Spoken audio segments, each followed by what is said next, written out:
परिभाषा में ही मान की बात करता है, प्रमाण की बात करता है, नंबर्स की बात करता है। स्टैटिस्टिक्स की इंपॉर्टेंस के बारे में हमारे आचार्य बहुत अच्छे से जानते थे और हम भी इन बातों के बारे में बहुत अच्छे से जान सके, इसके लिए आज हमसे जुड़ रहे हैं, हमारा सौभाग्य है कि आज हमसे पुनः जुड़ रहे हैं हमारे विशेष वक्ता डॉक्टर प्रशांत डी मत सर और उनके साथ जुड़ रहे हैं doctor Ranjit Narang sir.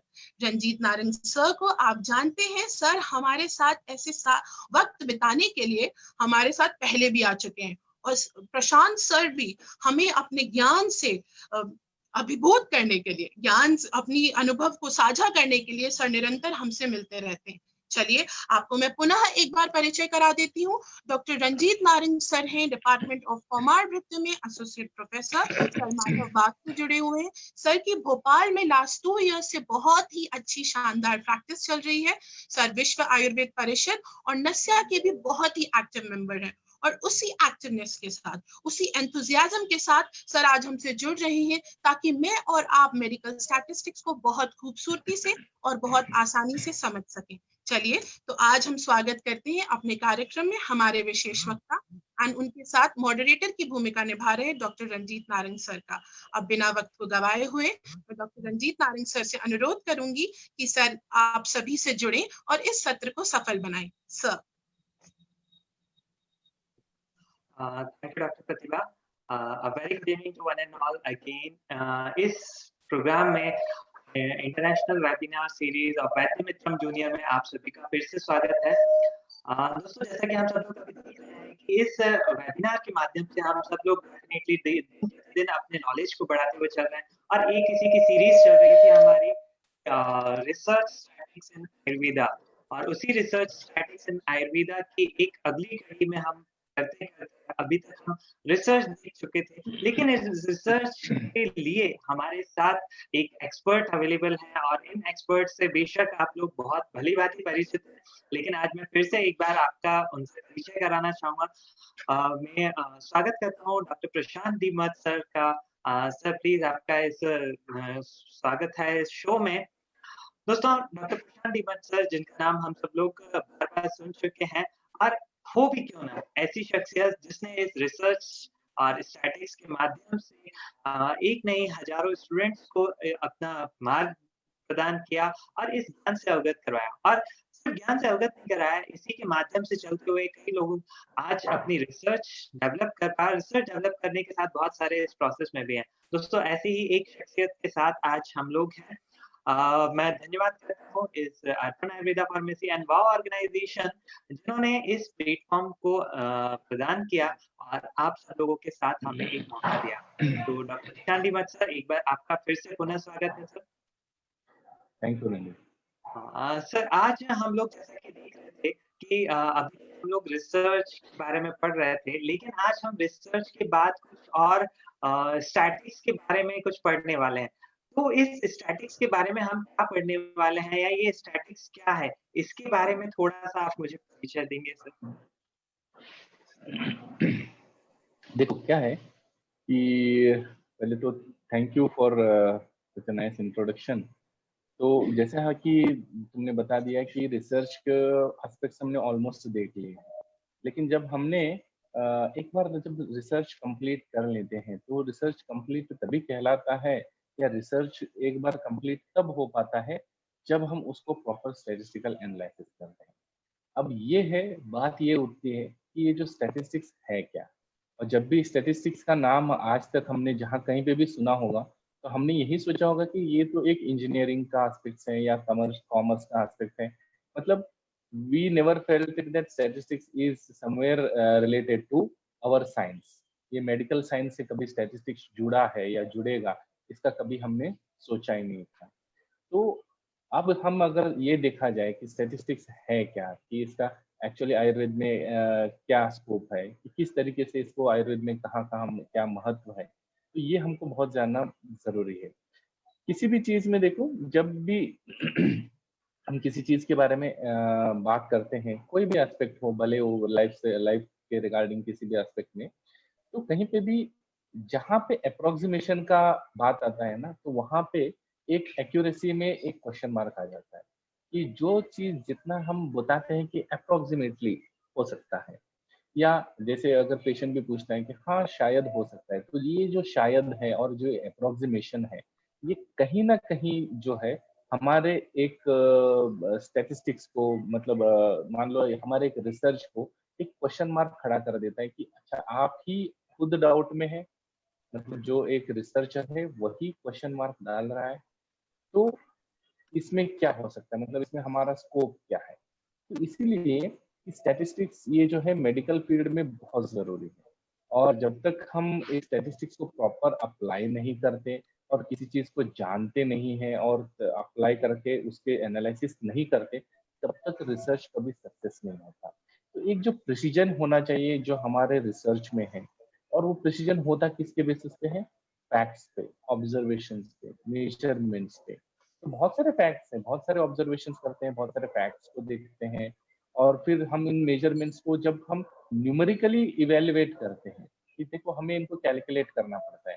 Facts तो हमें बहुत सारे मिल जाएंगे, ऑब्जर्वेशंस बहुत सारे मिल जाएंगे, लेकिन उनको किस तरीके से उन फैक्ट्स को यूटिलाइज करना है, किस तरीके से उसको प्रेजेंट करना है, और किस तरीके से उसका उपयोग करके हमारे रिसर्च को एक सही दिशा देनी है, ये जो है, तो उसके लिए हमें कहीं ना कहीं संख्याओं की जरूरत पड़ती है, कहीं ना कहीं स्टैटिस्टिक्स की जरूरत पड़ती है। तो हमें रिसर्च और स्टैटिस्टिक्स, अगर हम एक बात में कहें, तो these both are hand to hand चलते हैं। बिना रिसर्च के, बिना स्टैटिस्टिक्स के, मतलब एक स्टैटिस्टिक बिना स्टैटिस्टिक्स के रिसर्च कभी कंप्लीट नहीं होता। तो to complete a proper research we need a statistics. और आयुर्वेद भी क्यों, मतलब हर क्षेत्र में हम आज हर एक चीज में compete कर रहे हैं, and we want to prove our self in each and every aspect, भले वो हमारा क्षेत्र हो या ना हो। हम हर क्षेत्र में अपने आप को जब साबित करने की कोशिश कर रहे हैं, तो वहां पे बहुत सी चीजों को हमें उनके पैरामीटर्स पे प्रूव करना पड़ता है। तो वो उनके पैरामीटर्स पे प्रूव करने के लिए हमें न्यूमेरिकल डाटा चाहिए, स्टैटिस्टिक्स का एप्लीकेशन चाहिए। तो कहीं ना कहीं हमें स्टैटिस्टिक्स आज आयुर्वेद में बहुत जरूरी है। तो आज हम इसी प्रेजेंटेशन में देखेंगे कि किस तरीके से स्टैटिस्टिक्स को हम आयुर्वेद में अप्लाई कर सकते हैं। तो और बेसिक पहले तो हमें जानना पड़ेगा कि स्टैटिस्टिक्स है क्या और क्या उसकी एप्लीकेबिलिटी। तो पहले वो जानेंगे, फिर हम आयुर्वेद में भी उसकी एप्लीकेबिलिटी जानेंगे। ओके। यानी सर हमने अभी तक लास्ट टाइम ये देखा था कि कैसे ये रिसर्च में हमें स्टैटिक्स देखने को मिलती है, और आज हम लोग यानी इस स्टैटिक्स को डिटेल में समझने वाले हैं। तो दोस्तों आइए हम लोग समझते हैं इस स्टैटिक्स को क्या है, और हमें आयुर्वेदा में इसका क्या बेनिफिट मिलता है, और किस लेवल्स तक हमें इसका यूटिलाइजेशन है। तो सर शुरू करते हैं। इस शुरू करने में सबसे पहले मैं जानना चाहूंगा कि हमारी इस स्टैटिक्स को क्या कहते हैं, या स्टैटिक्स है क्या, वाकई में हम किसे कहेंगे कि ये एग्जैक्टली स्टैटिक्स है।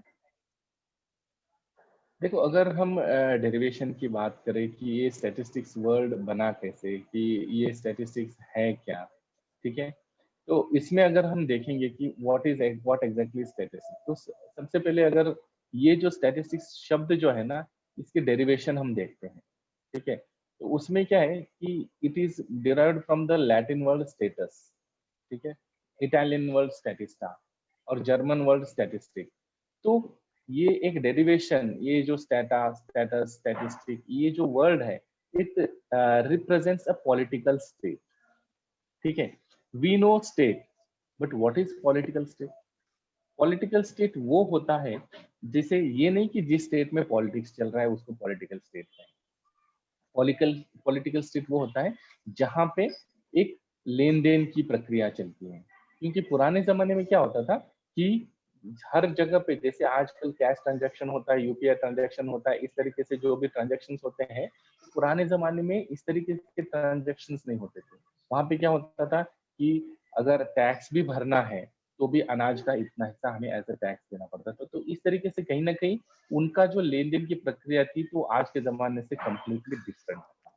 तो इसी लेन देन की प्रक्रिया, इसी कैलकुलेशंस, इसी पेइंग एंड डिफरेंट जो एक थिंग्स जो चलते थे उस टाइम पे एक पॉलिटिकल स्टेट में, इसी बेसिस पे एक स्टैटिस्टा या स्टैटिस्टिक नाम से फिर आगे चलकर वो आ गया statistics, because it is completely based on the calculations and arranging the things in A proper manner. और अगर हम इसके प्रॉपर वर्ड मीनिंग को अगर देख लें कि स्टैटिस्टिक्स का मतलब क्या है, तो इसके एक्चुअली दो मतलब निकलते हैं। एक निकलता है जो कि है सिंगुलर सेंस, ठीक है। तो जो सिंगुलर सेंस में मीनिंग इसका जो है, it is a science which completely explains the different methods of collection, classification, presentation, analysis and interpretation of a data. अब अगर हम यहाँ इस डेफिनेशन में देखेंगे तो कहीं पे भी इन्होंने कैलकुलेशन नहीं बताया, कहीं पे भी उन्होंने ये नहीं बताया कि आप नंबर्स देखो और कैलकुलेटर से या किसी सॉफ्टवेयर से कैलकुलेट करो। यहाँ पे उन्होंने बताया कि डिफरेंट मेथड्स, ये विज्ञान शास्त्र वो शास्त्र है स्टैटिस्टिक्स जो ये बताता है कि डाटा को किस तरीके से कलेक्ट करना चाहिए, डाटा को किस तरीके से क्लासिफिकेशन करना चाहिए, डाटा का प्रेजेंटेशन किस तरीके से होना चाहिए, उसका एनालिसिस किस तरीके से होना चाहिए और उसका इंटरप्रिटेशन किस तरीके से होना चाहिए।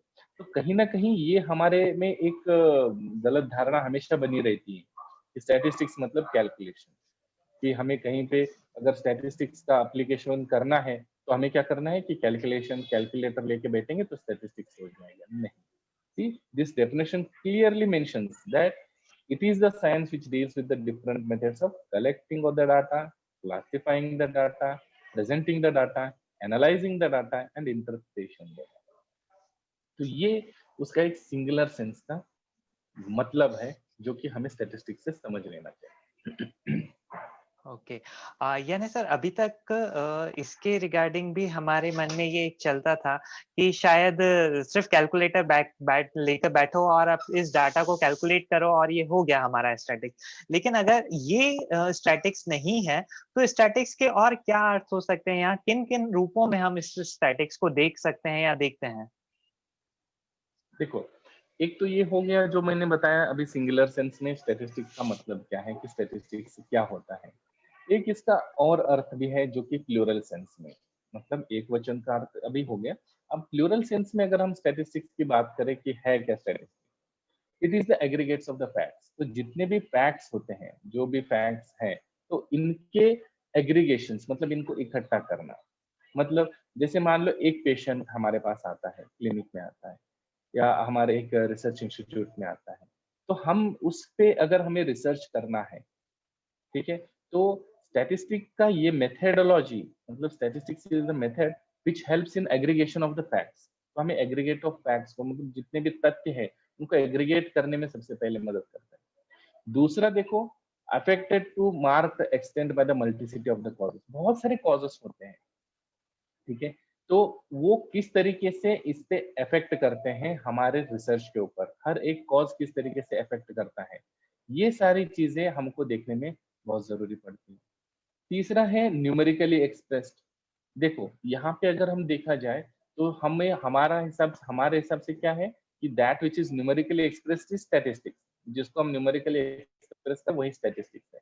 लेकिन अगर यहाँ देखेंगे तो it has given the third place. तो स्टैटिस्टिक्स में न्यूमेरिकली एक्सप्रेशन का जो है उसको तीसरे नंबर पे उन्होंने दिया है, क्योंकि numerical expression of the values and calculation is just a part of statistics, not the whole statistics.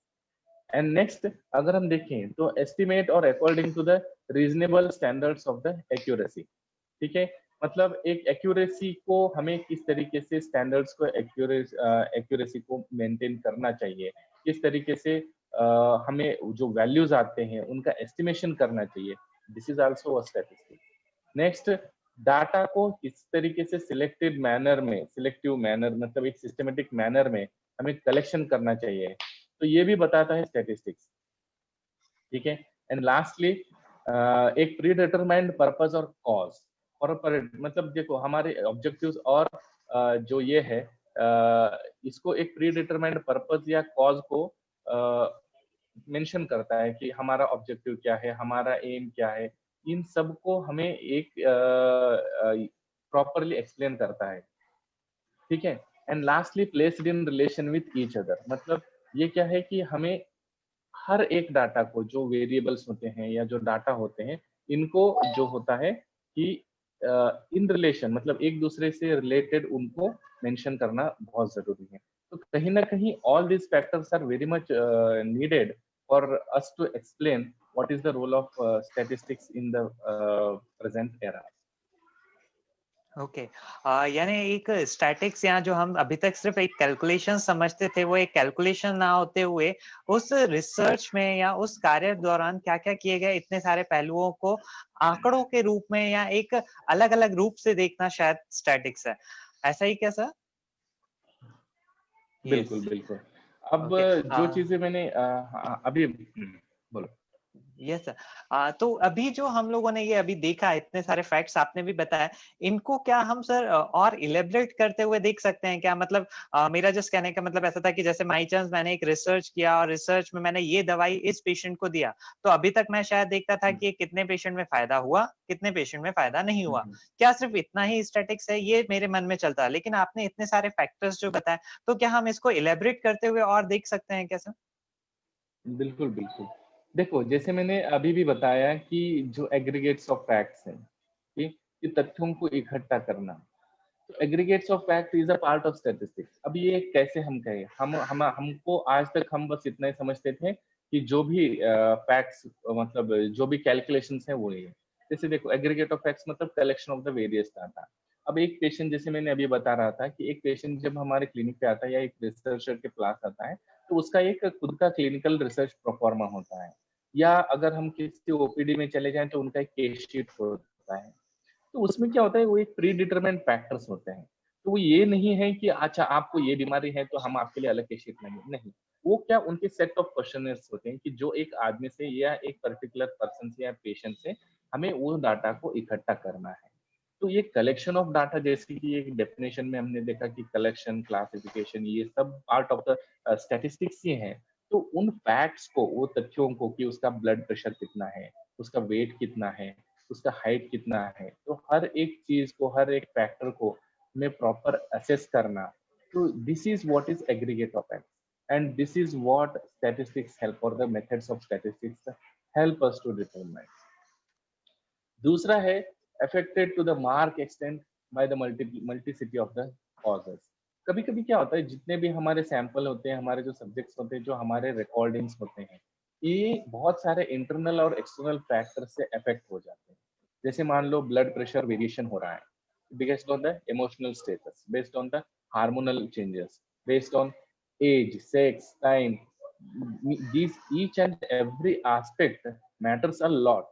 तो ये कि किस कॉज से कितना रेंज तक हमारे, या जो जो भी हमने रिकॉर्डिंग्स हमने की है, या जो भी हमने सैंपल्स हमने देखा है, तो वो किस तरीके से ये इंटरनल फैक्टर्स हो या जो एक्सटर्नल फैक्टर्स होते हैं कि हम कहीं पे घूम के आ रहे हैं, ऑब्वियसली सो जो this internal and external factors, in what sense they are going to affect that particular recording or that particular sample or the particular subject, that is a part of statistics again।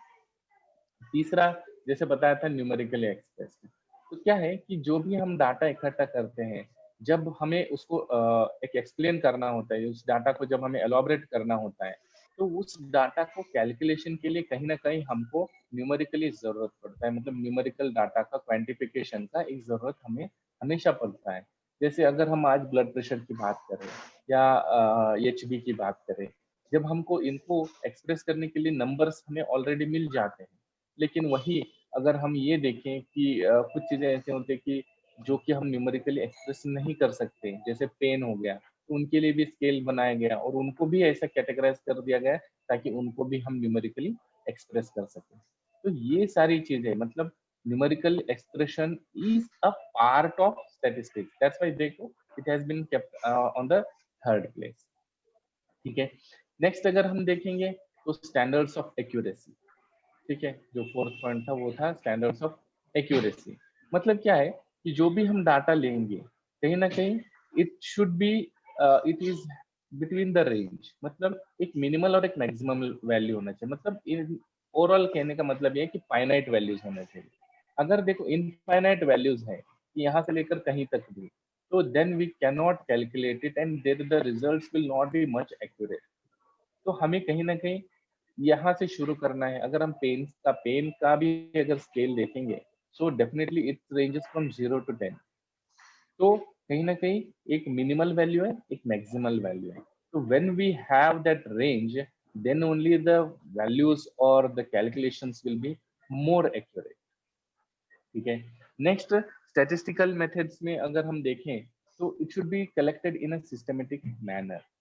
ठीक है, मतलब systematic manner in the sense क्या है कि आज हम एक patient का, जब हम कोई रिसर्च कर रहे हैं कि आज हमने उस पेशेंट का टेम्परेचर नोट किया at 8 AM in the morning. ठीक है, so we have to collect at 8 AM in the morning, 8 PM, 8 AM। तो जो 12 आवर्स का एक ड्यूरेशन होता है, we have to maintain that. ठीक, so what happens, the research will be much more precise. तो जितना हम सिस्टमेटिक मैनर में वैल्यूज को करेक्ट मतलब लेंगे, नोट करेंगे, उतना हमारा स्टैटिस्टिकल कैलकुलेशंस प्रॉपर होगा, and that is much more, that is definitely a part of statistics. We have to stick to the collection of data in a systematic manner. जैसे अब मान लो कि हम शिरोधारा कर रहे हैं, ठीक है, तो हमारा एक ड्यूरेशन हम तय करते हैं कि अच्छा हमको 30 मिनट्स करना है, 15 मिनट्स करना है। So we have decided in our research protocol that we have to do the shirodhara for 10 to 15 minutes. So every day to that patient till the research completes, we have to maintain that duration for 15 minutes only. Unless otherwise, we do have some other researches to be carried out based on the duration, but we have to maintain that particular एक systematic manner जो होता है, एक systematic protocol जो होता है, वो maintain करना बहुत जरूरी होता है। नेक्स्ट है कि प्री डिटरमाइंड पर्पस। ऑब्वियस है कि हमने एक रिसर्च जब किया है, उसके कुछ एम्स है, उसके कुछ ऑब्जेक्ट्स हैं, तो उन एम्स एंड ऑब्जेक्टिव्स को हमें फुलफिल करने के लिए, ठीक है, तो हमें एक प्री डिटरमाइंड पर्पस है कि उसको फुलफिल करने के लिए जो स्टैटिस्टिक मेथड्स हमें अप्लाई करने हैं, वो हमें उसी के बेसिस पर करने होंगे कि जो हमारा प्रीडिटरमाइंड पर्पस है। And lastly, placed in relation with each other. मतलब देखो, जब भी हम कोई एक कोरिलेशन मानते हैं कि जब हम कोई एक टेम्परेचर देख रहे हैं या फिर कितने भी जो भी हम रिसर्च आजकल करते हैं रिसर्च, तो उसके इंटरवेंशंस वो दो टाइम करते हैं, one is before the treatment and one is after the treatment. ठीक है, सो based on that we can understand the relation between each other. What is, how much our medicine is affected, what is the relation before that disease and that drug, before the treatment and after the treatment. So some or the other way एक statistics का मतलब इन सारी चीजों को लेके चलना statistics होता है, ना कि सिर्फ numerically expression is not the statistics. Instead we can say that all these factors together constitute the statistics. Okay, यानी सर रिसर्च के साथ साथ हम ये स्टैटिक्स के इतने सारे जो अलग अलग चीजें देख रहे हैं, जैसे उसकी स्टैंडर्ड ऑफ एक्यूरेसी होनी चाहिए, एक सिस्टमेटिक मैनर होना चाहिए कि इसके बाद ऐसा, तो क्या इसको भी हम ऐसा कह सकते हैं क्या कि इसके भी कुछ कुछ टाइप्स होते हैं या इसकी कुछ ब्रांचेस होते हैं जिसमें हम सिर्फ एक कंक्लूजन देख रहे हैं या कहीं उसके और डिफरेंट डिफरेंट पहलूज भी देख रहे हैं, ऐसा करके कुछ हम उसकी ब्रांचेस को भी समझने वाले हैं क्या स्टैटिक्स की? बिल्कुल, देखो बेसिकली अगर हम अलग अलग डिसिप्लिन जैसे होते हैं कि अलग अलग बुक्स होते हैं, तो उनके हिसाब से बहुत सारे क्लासिफिकेशंस और ब्रांचेस बता दिए गए हैं, but we are mainly meant to study our science related और द बायोस्टैटिस्टिक्स ओनली। तो यहाँ पे अगर हम देखें तो it is mainly classified into two types, मतलब इसके दो ब्रांचेस हैं, एक होता है डिस्क्रिप्टिव स्टैटिस्टिक्स और एक होता है इन्फरेंशियल स्टैटिस्टिक्स। तो डिस्क्रिप्टिव स्टैटिस्टिक्स जैसे नाम ही बता रहा है कि it describes, so it describes what, it describes the characteristics of the data. तो डाटा किस तरीके का है या इस डाटा से हम क्या क्या समझ सकते हैं, तो वो हमें बस इतना ही नॉलेज देता है, दैट इज डिस्क्रिप्टिव स्टैटिस्टिक्स। जो डिस्क्राइब करता है कि किस टाइप का डाटा है या इस डाटा से आप क्या समझ सकते हैं, लेकिन इस डाटा के बेसिस पर वी कैन नॉट कंक्लूड। तो डिस्क्रिप्टिव स्टैटिस्टिक्स है जैसे कि मीन है, मीडियन है, मोड है, ये हमने ऑलरेडी इन सब चीजों को हमने पढ़ा है एट द बेसिक लेवल, जब पीयू लेवल पे हमने ये सब मीन मीडियन मोड ये चीजें हमने पढ़ लिया है। देखो अब जब एक क्लास में हम जब मान लो कि 10 बच्चे हैं, हमने उनका एक एवरेज निकाला, तो एवरेज में क्या होता है कि that one student scored 80 or 90 marks, one student scored 20 marks. So when we take the average of that, obviously it will be 50. ठीक है, see who is got affected here, the one who scored more, and who is got benefited, the one who scored less. तो ये जो mean है, we cannot say this, we cannot conclude on this that average हमारे class का 50% है। So based on these descriptive statistics, we can only describe the characteristic of the data. Overall class का average अगर पूछा जाए कि अच्छा क्लास का एवरेज क्या है, तो क्लास का एक एवरेज जो है हम एक एवरेज बता सकते हैं, बट उसके बेसिस पर हम उस क्लास को या एक क्लासरूम को या एक स्टडी ग्रुप को असेस नहीं कर सकते। We can only describe the characteristics of the data. We cannot conclude based on the descriptive statistics. तो इसीलिए मीन, मीडियन, मोड जो बेसिक कैलकुलेशंस हैं, these are called as descriptive statistics. दूसरा होता है इंफरेंशियल स्टैटिस्टिक्स। तो ये जो है, जैसे कि अगर हम पोस्ट ग्रेजुएशन लेवल पे अगर देखा जाए तो T test, F test, Z test, chi square test, बहुत सारे ऐसे अलग अलग टेस्ट आ चुके हैं। तो वो टेस्ट जो है, इनको जब हम अपने स्टैटिस्टिकल डाटा पे अप्लाई करते हैं, then they will definitely give the outputs. उससे जो रिजल्ट्स निकलते हैं, उससे जो कंक्लूजन्स निकलते हैं, वो वैलिड होते हैं। तो इन वैलिड कंक्लूजन्स को, वैलिड फाइंडिंग्स को ड्रॉ करने के लिए जो स्टैटिस्टिक्स अप्लाई किया जाता है, दैट इज इंफरेंशियल स्टैटिस्टिक्स। तो जितने भी हमारा डाटा होता है, हम बेसिकली दोनों टाइप के स्टैटिस्टिक्स उस पर अप्लाई करते हैं, because inferential statistics is definitely it requires the descriptive statistics. वो कहीं ना कहीं एक दूसरे के लिए पूरक भी है, कि बिना हम मीन, मीडियन, मोड के जितने भी हमारे जो इंफरेंशियल स्टैटिस्टिक्स के वैल्यूज हैं, इनको कैलकुलेट नहीं कर सकते। तो कहीं ना कहीं दोनों ब्रांचेस जो है वो जुड़े हुए एक दूसरे से, but for us to carry out a research in particular field, we need inferential statistics very much rather than the descriptive statistics, because that won't give any conclusions, and to draw the conclusions we need definitely the inferential statistics. Okay यानी sir जो अभी आपने एक example दिया बहुत ही बेहतरीन एक class का, कि एक क्लास में 10 बच्चे थे, उसमें से हमें समझना था सुपरफिशियल तौर से, तो वो भी स्टैटिक्स है। या अगर हम उनमें से कहें कि कितने बच्चे गर्ल थे, कितने बॉयज थे, या उनमें से किसमें कितनी अच्छी गुड क्वालिटी थी, यानी और हम विस्तार से जाएं तो ये भी एक स्टैटिक्स का रूप है। यानी इन ओवरऑल मिलाकर के ये दोनों ब्रांचेस जो हैं एक दूसरे का पूरक करती हैं। लेकिन सर अभी मेरे माइंड में एक और क्वेश्चन चल रहा है कि बाई चांस हमने ये सारी देख भी ली, तो इनका उद्देश्य क्या है? मतलब मैं ये क्यों देखना चाहूं, या मुझे एक रिसर्च में ये सब चीजें क्यों देखनी चाहिए कि स्टैटिक्स के दौरान मुझे ये आंकड़े मिले? देखो, स्टैटिस्टिक्स के बेसिकली अगर तुम देखोगे तो सिर्फ दो ही ऑब्जेक्टिव्स। एक, जो भी डाटा आप कलेक्ट कर रहे हो उसको कंडेंस करो, उसको सिस्टमेटिकली ऑर्गेनाइज करो और उसको समराइज करो। देखो, जब हम डाटा कलेक्ट करते हैं, it is a raw data.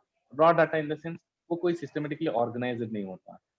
हमको एक प्रीसेट एक क्वेश्चनर मिलता है या एक रिसर्च प्रोफॉर्मा मिलता है, so we are bound to ask the questions related to that. So we go and we ask, we don't know that how much is required for our work and how much is non-essential. We don't know anything. We just go and collect whatever the questions written there or whatever the points written in that sheet, and we just simply fill it. जैसे अब आज कोविड-19 में जो मिल रहा है उनको data collection के लिए, तो वो इस सब चीज को कुछ नहीं कर रहे। वो जो भी उसमें लिखा है उन हर पॉइंट्स को फिल करना, this is the target for those people.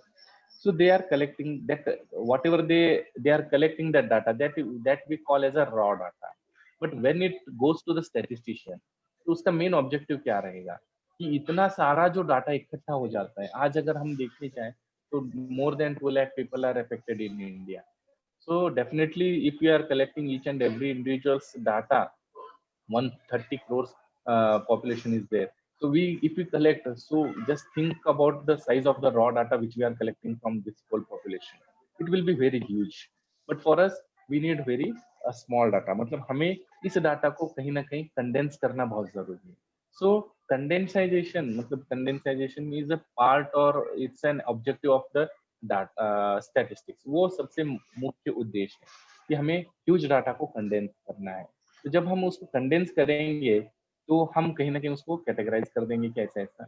Then we have to organise it accordingly. हमें इसमें से कौन कौन सी फैक्टर्स लेने हैं, मेल्स में कितना ज्यादा प्रीवेलेंस है, फीमेल्स में कितना प्रीवेलेंस है, तो हम based on the sex, based on the occupation, labours में कितना है, ऑफिस वर्कर्स में कितना है, स्कूल गोइंग स्टूडेंट्स में कितना है, so we have to organise it accordingly, ठीक है, based on the age, sex, occupation and many things, and then we have to summarise it कि ओवरऑल जो है ये किस पॉपुलेशन को ज्यादा अफेक्ट कर रहा है. तो this is the one of the first objective of the statistics, that the whatever the raw data we are collecting, we have to condense it, and then we have to organize it, and lastly we have to summarize it, to that, so that the next researcher or the whoever is going to follow this can understand whatever the data which has been collected. एक तो ये पहला objective हो गया.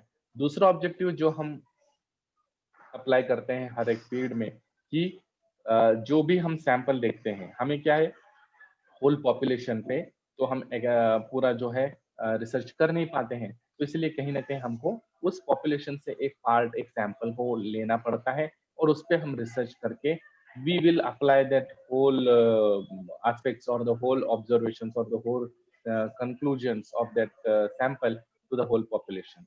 So to kahin na kahin to reach out or to draw the conclusions or to take the decisions on a large data, that is based on examining the very small set of data.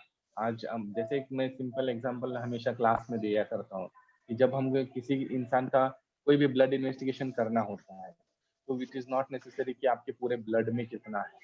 We will just take a small quantity of blood. The pathologist takes a very small amount of blood, and based on that he will imply that this much of pathogens or whatever the pathological condition is there in your whole body. He will not say that whatever the sample I have taken, it is only applicable to that, or the results are applicable to that. It means that whole blood consists of that particular part. So if we consider the whole blood running in our body as a population, and the sample which he has taken out of our body as a sample, so based on that small part of the sample, he is applying that whole observation to the large data, and this is again the objective of the statistics. तो mainly दो ही चीजें हमें statistics में, दो objectives माने जा सकते हैं. एक जो रॉ डाटा कलेक्ट करते हैं उसको कंडेंस, ऑर्गेनाइज और समराइज करो, और दूसरा जो भी हम सैंपल पे अप्लाई कर रहे हैं, एग्जामिन कर रहे हैं, और जो एग्जामिन करने के बाद जो ऑब्जर्वेशंस हैं और जो डिसीजंस हैं, कहीं ना कहीं वो हम लार्ज डाटा पे अप्लाई कर रहे हैं. यानी सर इसका इतना महत्वपूर्ण उद्देश्य है कि जो भी हमने रिसर्च किए या जो अभी हमने कार्य किया है, उस कार्य से जो हमें फल प्रतिभूति के रूप में जो आंकड़े मिले हैं, उन आंकड़ों से हैं हम एक कंक्लूजन निकालें और इस कंक्लूजन की सहायता से किसी और व्यक्ति को भी मदद मिले ताकि वो अपना कार्य सही से कर पाए या किसी नए फैक्टर को समझ पाए. तो इस तरीके से सर ये जो बहुत ही बहुमूल्य उद्देश्य आपने बताया, अभी इन उद्देश्यों की अगर हमारी पूर्ति भी हो गई, फॉर एन एग्जांपल किसी रिसर्च से मुझे कुछ डाटा मिल भी गया, अब इस डाटा को मिलने के बाद उसका मैं कहाँ प्रयोग कर सकता हूँ, या मेरे इस जो डाटा मिला है या जो स्टैटिस्टिक्स या जो आंकड़े मिले हैं, जो एक कंक्लूजन बन रहा है, उसका कहाँ प्रयोग किया जा सकता है और किसके द्वारा प्रयोग किया जा सकता है सर? इसको भी अगर हमें जानने का मौका मिलेगा तो हमें एक ये गर्व महसूस होगा कि यस, हमारा रिसर्च एक अच्छी दिशा में काम हो रहा है. तो सर प्लीज इसको भी थोड़ा सा हमें इलैबोरेट कीजिए. देखो, रिसर्च का अगर हम बात करें कि कहाँ यूज कर सकते हो, तो ये जो स्टैटिस्टिकल ऑब्जर्वेशंस है और जो डाटा है, इसकी अप्लीकेबिलिटी के बारे में हम सोच भी नहीं सकते कि it is applicable in each and every field. ठीक है, जैसे अभी हमने बताया ना कि we are only meant to only for biostatistics. Biostatistics मतलब जो पब्लिक हेल्थ है या मेडिसिन है या जो बायोलॉजिकल डाटा है, इससे रिलेटेड जो भी एक स्टैटिस्टिकल ऑब्जर्वेशंस होते हैं या स्टैटिस्टिकल फाइंडिंग्स होते हैं, that is known as biostatistics. ठीक है, तो we are only meant to that. लेकिन इसका मतलब ये नहीं कि statistics is limited to biostatistics. That obviously we know it very well that it is mainly a part of economics. ठीक है, जैसे मैंने पहले भी बताया था कि बिजनेस में, इकोनॉमिक्स में, इन सब चीजों में कहीं ना कहीं स्टैटिस्टिक्स ज्यादा एप्लीकेबल होता है. ठीक है, और आज तक जब तक हम we did not enter the medical field, till that we believe that statistics is only meant for the people who are doing business, who are doing the economics. But other than that, even it's applicable in the field of politics, education, और भी बहुत सारे fields में statistics की applicability है। जैसे कि मैंने स्टार्टिंग में बता दिया कि whenever we need any precision based on the facts and the observation, हमें एक प्रिसाइज डिसीजन लेना है based on the observations and the facts. There we need to apply the statistics. Then we will come to know that what exactly the conclusions, or what are the conclusions we can draw based on that. ठीक है। And if this statistics, अगर ये statistics को अगर हम health sector में करते हैं या कम्युनिटी हेल्थ में अप्लाई करते हैं, ऑब्वियसली बेस्ड ऑन दैट इसके अलग अलग नाम है। जैसे कि अगर हम हेल्थ सेक्टर में करते हैं तो it is known as health statistics, और कहीं ना कहीं अगर हम मेडिकल फील्ड में करते हैं या मेडिसिन फील्ड में करते हैं तो ड्रग्स पे हो गया, वेरिएंट, बहुत सारे ट्रीटमेंट मॉडलिटीज पे हो गया। ऐसा जरूरी नहीं कि medical statistics only for drugs, जो ट्रीटमेंट मॉडलिटीज होते हैं, सर्जिकल प्रोसीजर्स होते हैं, सर्जिकल इक्विपमेंट्स होते हैं, तो जहाँ कहीं पे भी मेडिसिन और हेल्थ से रिलेटेड, मतलब एक हेल्थ और मेडिसिन से रिलेटेड जो भी इश्यूज हैं, वहाँ जहाँ कहीं भी कैलकुलेशन अप्लाई होते हैं तो उसको भी हम मेडिकल स्टैटिस्टिक्स में कंसिडर करते हैं। और तीसरा एक एस्पेक्ट होता है जो कि हम कह सकते हैं वाइटल स्टैटिस्टिक्स है। जैसे कि ये this is very much essential, जैसे कि जो important events of our life होते हैं, बर्थ है, डेथ है, मॉर्टेलिटी रेट है, फर्टिलिटी रेट है, ऐसे जितने भी ये जो स्टैटिस्टिक्स है जहाँ कहीं पे भी ये अप्लाई होता है, तो there again vital statistics plays a very important role. Okay, यानी इतने सारे जो स्टैटिक्स के रूप हैं, और अभी हम लोगों ने जो इतने सारे 3 रूप देखे, उनको भी हम लोग सर कहीं ना कहीं प्रयोग करते हैं, जैसे हेल्थ स्टैटिक्स हुआ, मेडिकल स्टैटिक्स हुआ या वाइटल स्टैटिक्स। लेकिन इन सब का सर कहीं पे भी आंकड़ों के रूप में थोड़ा बहुत कम आयुर्वेदा में देखने को मिला है। तो क्या आयुर्वेदा में भी स्टैटिक्स या इसको इतने रूप में वर्णन मिलता है? आयुर्वेदा में हम इसको स्टैटिक्स को कहाँ देखते हैं सर? प्लीज थोड़ा सा उसके ऊपर भी प्रकाश डालिए। देखो, अगर हम ये सोचें कि स्टैटिस्टिक्स आयुर्वेदा में है कहाँ, जैसे कि मैंने पहले भी कहा था कि अगर हम स्टैटिस्टिक्स को ये मान ले कि एक सांख्यिकी, नाम भले स्टैटिस्टिक्स का जो लिटरल हिंदी ट्रांसलेशन है वो सांख्यिकी है, तो संख्या से रिलेटेड, तो कहीं हम इसको अगर सांख्यिकी मान ले या संख्या से रिलेटेड ही इतना ही अगर हम डिफाइन कर लें, तो डेफिनेटली जहाँ कहीं पे भी मान है, जहाँ कहीं पे भी संख्याएं हैं, वहीं पे सिर्फ हमारा स्टैटिस्टिक्स जो है आयुर्वेद में रिस्ट्रिक्ट हो जाएगा। ठीक है।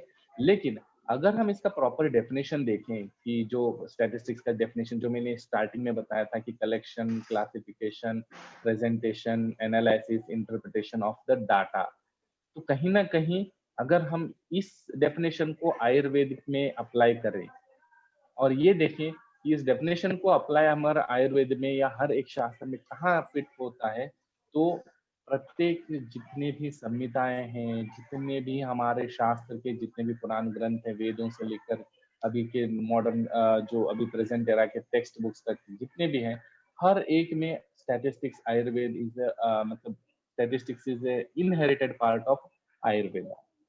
जैसे कि अगर देखो शास्त्र में, अगर आप देखो आचार्य चरक का है मतलब बृहत्त्रयी ले लो, जितने भी हर एक आचार्य का एक अपना अलग कंसेप्ट है, उन्होंने अपने हिसाब से डाटा कलेक्ट किया है। हम ये तो मानते हैं कि ये जो है एक पद्धति, ऐसे गुरुकुल पद्धति के हिसाब से उन्होंने ओरली बता दिया, लेकिन कहीं ना कहीं बाद में प्रैक्टिकल अप्लीकेबिलिटी ऑफ दिस और what ever the lessons told by their acharyas are being practically written in the shastra। तो आचार्य चरक ने जितना भी अपने ग्रंथ में लिखा है, तो हम ये नहीं कहेंगे कि उनके उन गुरु ने बताया और उन्होंने लिखा, कहीं ना कहीं उन्होंने प्रैक्टिकल एप्लीकेबिलिटी भी उस पर की है, और तब जाके उन्होंने जो भी डाटा कलेक्ट किया है, based on that we can say that all these observations, all the mentionings in that particular textbook is nothing but we can say that a systematically collected data। अगर दूसरा बात हम देखें कि उन्होंने सिर्फ कलेक्ट करके रैंडमली नहीं लिखा, उन्होंने फिर उसको प्रॉपरली कैटेगराइज किया बेस्ड ऑन, जैसे जो स्थान यहाँ पे अगर हम देखें क्लासिफिकेशन अगर हम बताएं, तो क्लासिफिकेशन और कैटेगराइजेशन को मतलब अगर जो स्थान उन्होंने बताया, सूत्र स्थान हो गया, निदान स्थान हो गया, विमान स्थान हो गया, क्यों उनको जरूरत थी, वो भी ऐसा कर सकते थे कि टोटल जितने भी चैप्टर्स हैं उनको 1 to 1 मतलब सीरियल में 1 2 3 4 करके सीरियल कॉन्सिक्वेंसेस में लिख सकते थे। नहीं, उन्होंने क्या कर दिया, एक एक स्थान उन्होंने डेडिकेट कर दिया। आज भी हम देखते हैं कि हर एक स्थान के लिए हमने अलग अलग नाम भी रखे हैं। तो एक एक स्थान में उन्होंने ये कर दिया, इसका कैटेगराइजेशन कर दिया, ताकि इसमें हमको कितना आसानी हो गया कि किसको क्या पढ़ना चाहिए। आज हमें चिकित्सा चाहिए, किसी एक पर्टिकुलर डिसीज का ट्रीटमेंट देखना है, तो हमें चरक संहिता में देखना है, तो हम ये नहीं होता कि हमने निदान स्थान खोल दिया या सूत्र स्थान खोल दिया। You will definitely go to the चिकित्सा स्थान. So this is how they have classified the data. ठीक है, कलेक्शन, क्लासिफिकेशन, फिर presentation. Definitely we can see the presentation of data, कितने अच्छे से उन्होंने प्रेजेंट किया है, which can be understandable by each and every person or who want to study it thoroughly. So in a very systematic presentation they have done it. We can see that आचार्य चरक ने ज्यादातर जो उनके श्लोक हैं वो गद्य गद्य रूप में है। आचार्य सुश्रुत के अष्टांग के जितने भी वो पद्य रूप में है। तो कहीं ना कहीं उनका presentation way of they saw the audience, means we can say na, whenever we are presenting something we have to target the audience. So maybe that it would be because of the it's the first ग्रंथ in Ayurveda, तो उनके targeted audience के हिसाब से उन्होंने गद्य रूप में लिखा। लेकिन as the updation goes on, later हमने आज देख रहे हैं कि जितने भी पद्य रूप में श्लोक हैं वो सब बच्चों को याद भी होते हैं, and they can for understanding also it's very easy. So कहीं ना कहीं presentation of data we can say that they know it very well कि how to present the data in what way. Analysis of data, देखो जितने भी अगर ये मतलब मैं स्टैटिस्टिक्स का एक दूसरा डेफिनेशन आयुर्वेद के ग्रंथों पर और आयुर्वेद के शास्त्र पे अप्लाई करने की एक छोटी सी कोशिश यहाँ पे कर रहा हूँ। अगर लास्ट में हम देखें तो एनालिसिस ऑफ डाटा, तो उन्होंने हर एक चीज को प्रॉपरली एनालिसिस किया है। अगर एनालिसिस नहीं करते, प्रैक्टिकल एप्लीकेबिलिटी नहीं लिखते, तो आज हमें सिर्फ वमन के फायदे पता होते, वमन व्यापत नहीं पता होते। अगर हमको वमन व्यापत पता है, विरेचन व्यापत पता है, बस्ती व्यापत पता है, तो बस्ती दोष पता है, मतलब इतने सारी चीजें, how come we know that? Because they analysed it, they did a proper analysis की इसको इस तरीके से करने से ये कॉम्प्लिकेशंस हो सकते हैं। उन्होंने ये नहीं कहा कि हर एक में ये होगा ही होगा, उन्होंने कहा कि इनको ओवरकम भी करने के लिए किस तरीके से क्या करना चाहिए, ये भी उन्होंने कहीं ना कहीं प्रॉपरली एनालिसिस करके उसमें मेंशन कर दिया है। And lastly interpretation of the data, definitely we can say that जो भी हम टीकाएं पढ़ रहे हैं, those are the very beautiful interpretations done by the later scholars on that particular shastra. तो अगर इस स्टैटिस्टिक्स की बात करें और इस डेफिनेशन की बात करें इन आयुर्वेदा, मतलब स्टैटिस्टिक्स, व्हाट इज स्टैटिस्टिक्स इन आयुर्वेदा, और we take the definition of this statistics into consideration, definitely ayurveda में statistics है ही नहीं, मतलब statistics is originated from ayurveda, we can say like that। लेकिन अगर हम सिर्फ संख्या शास्त्र की बात करें, then again it is a debatable topic कि हमें जहां कहीं पे भी संख्या आती है वहां सब हम statistics को ले सकते हैं। ओके, वाह सर, यानी इतने सारे फैक्टर्स हमें देखने को मिलते हैं, शायद हमारा कभी ध्यान ही नहीं गया। यानी आचार्यों ने जितना भी लिखा है, चाहे संख्या के रूप में हो, या जो अभी आपने एक बहुत ही बेहतरीन एग्जांपल दिया कि वस्ती या वमन के व्यापक के रूप में जो उन्होंने इतनी संख्या भी कही है, या उसको एक सिस्टमेटिक कहा है कि ये इतने इतने सारे सिम्टम्स हो सकते हैं, तो एक बहुत ही बेहतरीन निष्कर्ष के आधार पर संहिताओं में लिखा हुआ है। यानी स्टैटिक्स जो आपने कहा कि संहिताओं से ही निकला हुआ भी हम मान सकते हैं। सर, इसको अगर हमें देखना हो, इस वमन का तो आपने एक एग्जांपल दिया ही, लेकिन और कहाँ पे हमें इस तरीके से समझने के और एग्जांपल्स मिल सकते हैं कि जहाँ पे ये स्टैटिक्स इन आयुर्वेदा का हम देख सकते हैं?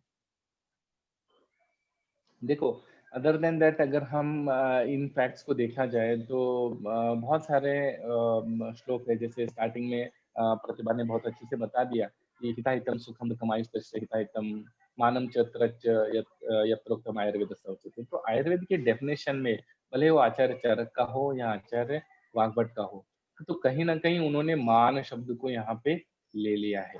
सो see this is again I am telling that it is quantification is a part of that, but let it we have to consider that also। ऐसा नहीं है कि उन्होंने ये नहीं बताया कि कहीं पे भी न्यूमेरिकल एक्सप्रेशन को या क्वांटिफिकेशन को we can not consider the statistics.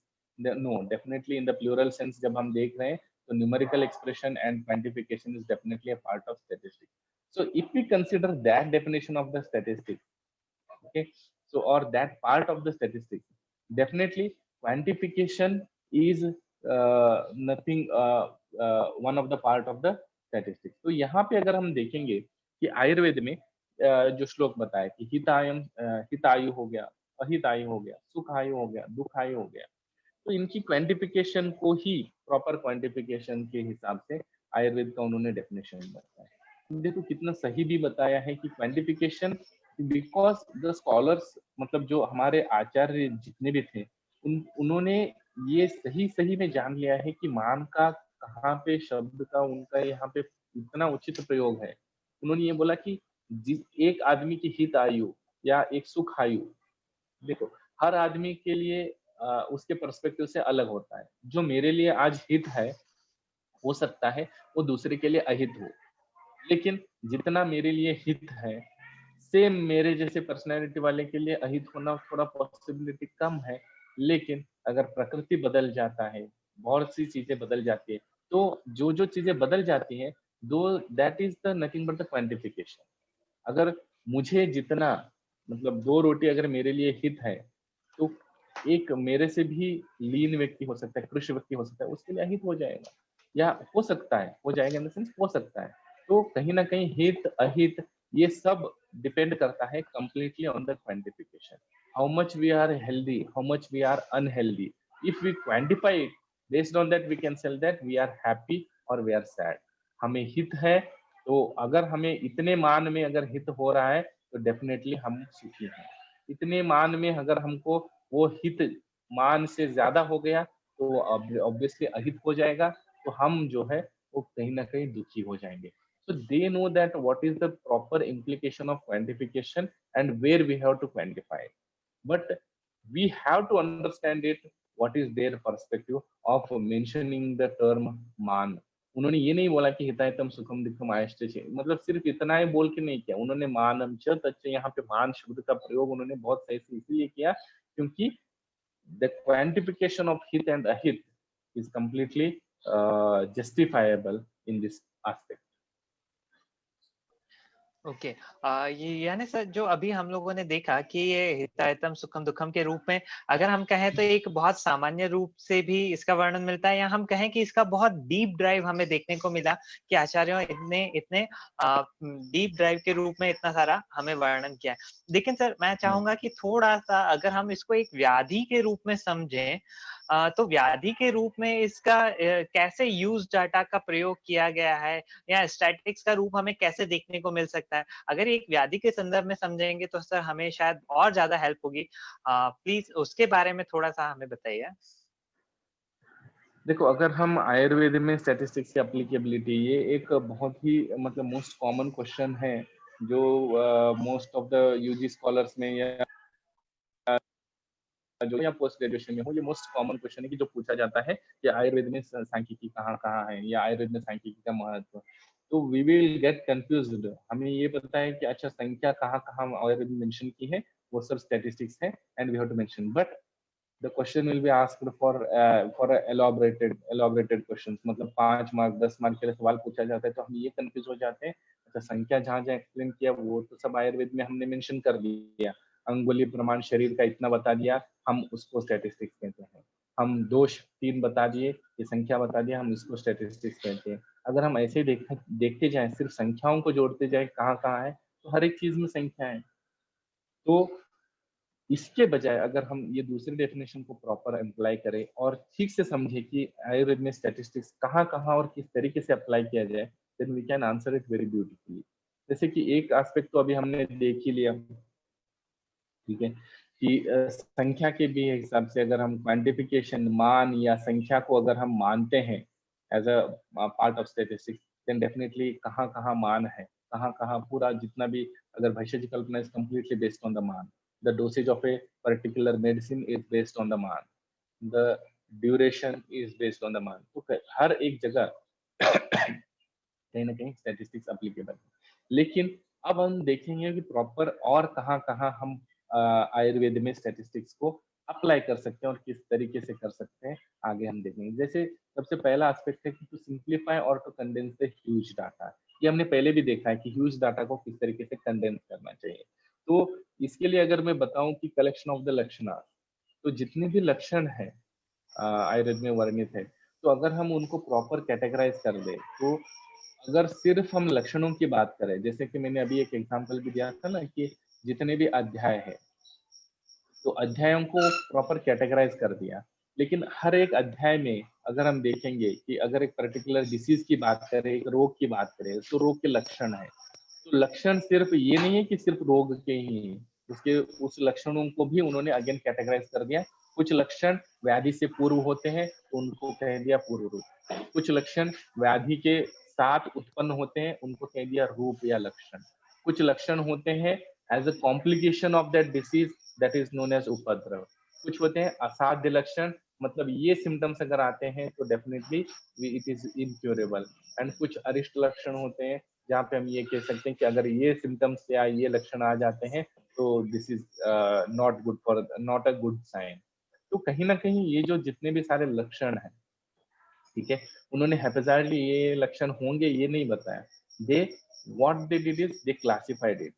So once we classify a huge data, obviously that data will get condensed into the simpler version or a small data. तो कहीं ना कहीं हमें जो भी डाटा को प्रॉपर क्लासिफिकेशन करके कंडेंस करने का जो एक काम है, उन्होंने मतलब आचार्य ने सही तरीके से किया है। और based on that we can say that this for the condensation of a huge data into the smaller data part, मतलब बड़े डाटा को हम छोटे छोटे डाटाओं में कन्वर्ट करने का जो एक अप्लीकेबिलिटी है, वो हम कहीं ना कहीं इन शास्त्रों में देख सकते हैं। ओके। यानी सर अगर हम इस स्टैटिक्स को एक और रूप से देखें तो सिर्फ ऐसा नहीं है कि सिर्फ हम देखते जाएं, ऑब्जर्व करते जाएं, उसको ऑब्जर्व करके एक सिंपल से रूप में व्यवस्थित करके बता देना भी एक सांख्यिकी का ही या स्टैटिक्स का ही रूप है।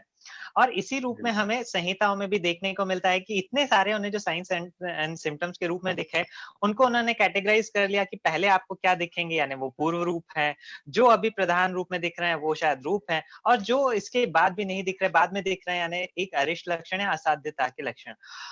तो सर थैंक यू कि आपने इस बेहतरीन तरीके से हमें ये कैटेगराइज कर दिया कि इस सांख्यिकी का या स्टैटिक्स का जो अदृश्य रूप हमारे सामने था, उसे आपने एक बहुत ही बेहतरीन दृश्य रूप में हमारे सामने ला दिया।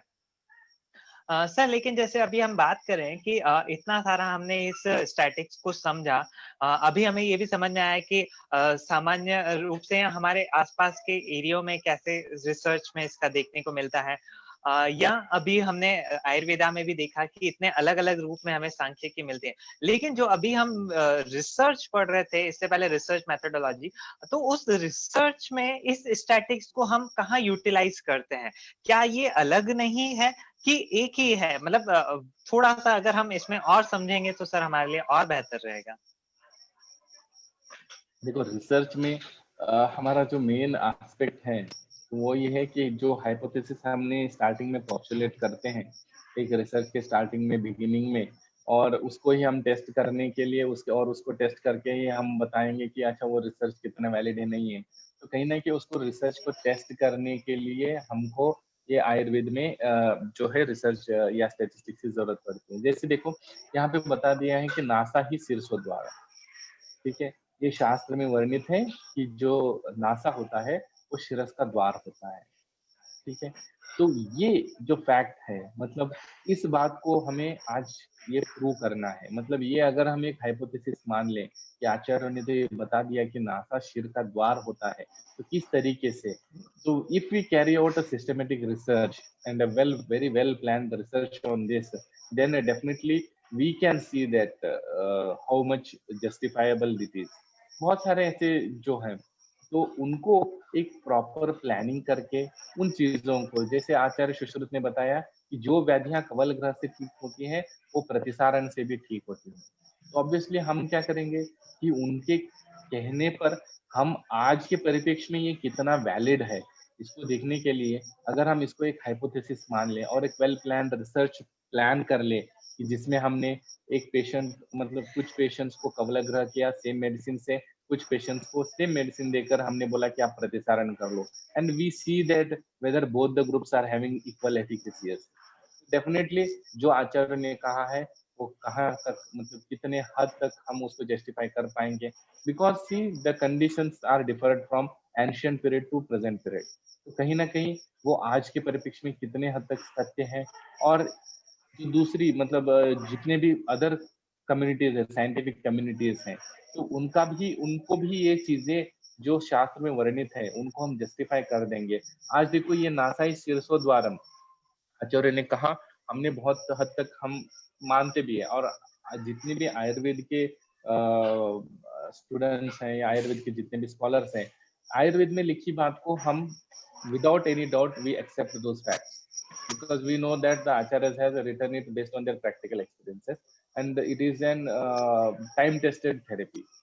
तो हम कभी भी इस पे संशय नहीं करते, but to prove it to the other scientific communities, definitely we have to carry out a well planned research, and when we carry out the well planned research, then definitely we have to test the hypothesis, and based on that we will evaluate, and we have proved it, and we are proving it since very earlier also, and still date we are proving it all our theories and these things, and many a times our principles are proved by someone else and they are getting the Nobel prizes.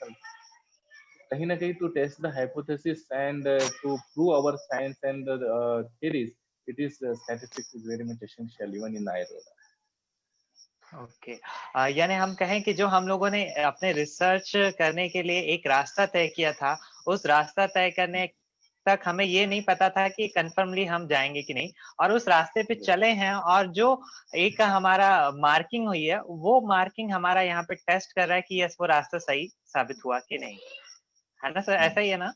बिल्कुल बिल्कुल। Yes okay thank you sir कि इसको भी आपने बहुत ही सरल से शब्दों में हमारे सामने रखा। लेकिन सर जैसे अभी हमने ये हाइपोथेसिस भी देख लिया, एक तो हमने देखा कि वो सही में सही रास्ता था, लेकिन अगर ये सही रास्ता नहीं निकलता है तो क्या हम एक कंक्लूजन निकाल सकते हैं? यानी जरूरी नहीं है कि हमारी ये संख्याएं सही ही हो, कई बार हो सकते हैं कई बार नहीं, तो क्या ओवरऑल हम इसका कंक्लूजन के रूप में भी इस स्टैटिस्टिक्स को समझ सकते हैं क्या?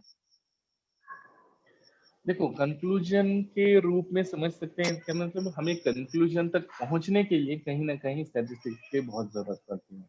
जैसे अगर हम आयुर्वेद की ही बात कर ले, तो जितने भी पुराने स्टडीज हो चुके हैं, ओल्ड स्टडीज मतलब जो फाइंडिंग्स हैं उनके बेसिस पर हम, या फिर जो स्टडीज हम कंडक्ट कर रहे हैं उनके बेसिस पर, या फिर हम ये हो सकता है कि हम अपने स्टडीज को जितने भी हमने कंक्लूजन्स इन सब के बेसिस पे हम कुछ कंक्लूजन्स तो कहीं ना कहीं निकाल ही लेते हैं। जैसे मान लो कि एक रोल ऑफ वाजिगंधादी तैल इन ग्रंथि, एक एग्जांपल, जैसे प्रीवियस स्टडी, तो एक किसी ने ये स्टडी कर दिया और उसने साबित कर दिया कि कहीं ना कहीं वाजिगंधादी तेल जो है आचार्य ने वर्णन किया है जो ग्रंथि में बहुत कारीगर है, तो उसकी बस्ती देना या उसका जो लोकल एप्लीकेशन है, it is very much helpful in the conditions of ग्रंथि based on the previous studies और based on the conducted studies. जो हम स्टडी खुद कंडक्ट कर रहे हैं तो कहीं ना कहीं हम उसमें देख रहे हैं कि in what dosage it is much more beneficial, in till what duration it is beneficial, और how much it is beneficial. so we have to conduct our own studies, we have to do the previous studies। और जैसे एक कवल ग्रह का ही एक example अगर हम देख लें कि मुखपाक में कि कितना ड्यूरेशन तक करना चाहिए, 5 minute, 10 minute, 15 minute, and if you do that particular study, देखो आयुर्वेद के हिसाब से बता रहा हूँ, तो हमें ये पता चाहिए कि उसमें कंक्लूजन पे आना है कि which much duration is much beneficial, 5 minutes is beneficial, 10 minutes is beneficial, 15 minutes is beneficial। तो कवल ग्रह में, मुखपाक में कवल ग्रह का निर्देश आचार्य ने दिया है, ठीक है, तो और मेडिसिन भी बताया है, वो मेडिसिन हम कवल ग्रह कर रहे हैं, but how long we have to do that, if you carry that and if you conclude it with a proper conclusions, definitely those conclusions will be very much effective, means we can draw a proper conclusions on based on the already whatever they mentioned in the classics, based on the previous studies and based on our conducted studies। और इसके basis पर अगर याद होगा कि most of the PG जितने भी डिसर्टेशंस होते हैं और इन सब में होते हैं, तो कहीं ना कहीं हम ये मेंशन करते हैं कि रिकमेंडेशंस, कि मैंने ये स्टडी करके देखा है आगे आप इसमें और भी कुछ अपना इनपुट्स डाल सकते हैं। और आचार्य ने तो ये स्कोप पहले से ही दे दिया है। They have mentioned it, means they opened it to the physician that whatever changes you want to make in any formulation, you can do it. In the same way, we are suggesting some recommendations. So to draw the conclusions and to recommend for further suggestions, definitely statistics is very much required in Ayurveda also. Okay sir, ये जो अभी हम लोगों ने इस तरीके से देखा कि इतने सारे कंक्लूजन्स भी हम निकाल सकते हैं, लेकिन क्या इन कंक्लूजन्स का कोई संबंध भी रहता है क्या? यानी जैसे अगर हम अभी कोविड-19 के संदर्भ में ही समझें तो एक रिलेशन उन्होंने बताया था कि 60 साल से ज्यादा के व्यक्तियों को ये ज्यादा होने की संभावना है। तो ये एक रिलेशन उन्होंने कैसे बनाया होगा कि हम शायद देख नहीं पाए थे, या देखने का नजरिया चेंज करना पड़ेगा, या उसमें एक अलग ही रूप से देखा गया? तो ये रिलेशंस कैसे बनते हैं सर इनके? देखो, जनरली क्या है कि एक कंसेप्ट है स्टैटिस्टिक्स में, that is known as concept of correlation.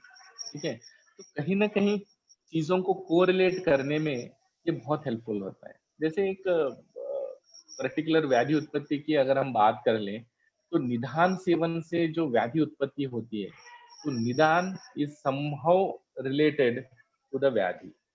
तो जो निदान अगर हम दोनों को एक इंडिविजुअल एंटिटी मानते हैं, इंडिविजुअल वेरिएबल मानते हैं, तो कहीं ना कहीं हम ये जानते हैं कि निदान से रोग की उत्पत्ति होती है। So we have to study that relation, and we studied, acharyas have studied this relationship from nidan sevan to the vyadhi utpatti or the lakshan utpatti, and this relationship between the nidan and the vyadhi utpatti, they mentioned it as samprapti.